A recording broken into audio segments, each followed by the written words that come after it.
you were attacked because of the gospel of inclusion. Why are people so threatened by that? The gospel of inclusion basically says Christianity may not be, as an institutional expression, may not be as relevant in the 21st century as it seemed in previous decades and centuries. That it is losing its cadence, as the term you use. It's out of sync, out of step. It's out of tone and tune with what the presence of God is saying in the earth today. And we have boxed it into a religion, and I say the religion is not necessary, and that's very threatening to those who make their living. That's extremely threatening. Without the gospel of inclusion, then you can't use one of the main tools, which is guilt.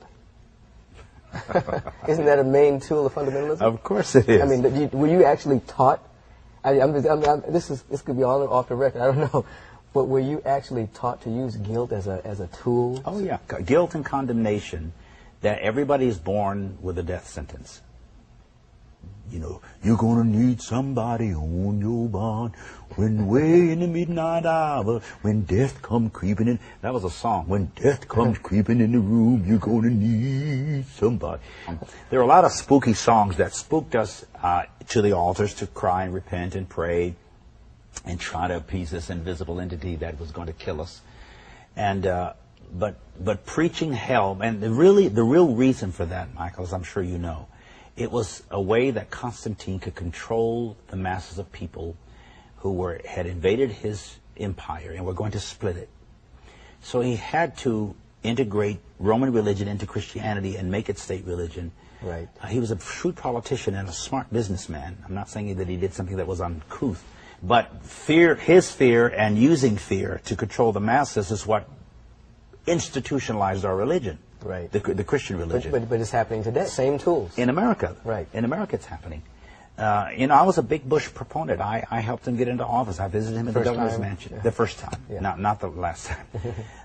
But I went to the governor's mansion, prayed with him, and his father was there, and, you know, made several trips to the White House. And I saw how some smart people like Karl Rove, really perhaps more than George Bush, use fear-based mentalities to effectuate the political change he wanted and to perpetuate it. Because I don't think either Mr. Rove or Mr. Bush is probably as conservative as they say. If the vice president, y'all may not use it, but if the vice president could tell somebody to screw himself or whatever, that's not the term he used, right, in the Senate, and they caught the president using profanity and expletive the other day. Right. This is the Christian right, you know, which is usually the Christian wrong. But we've got all that stuff in place, and it's all hypocritical. Right. Again, I'm sounding unkind, but I really want to alert us, not alarm us, but alert the nation, whoever hears this, to the importance of some pretty immediate and radical changes in the way we look at ourselves and the way we look at other people. Right.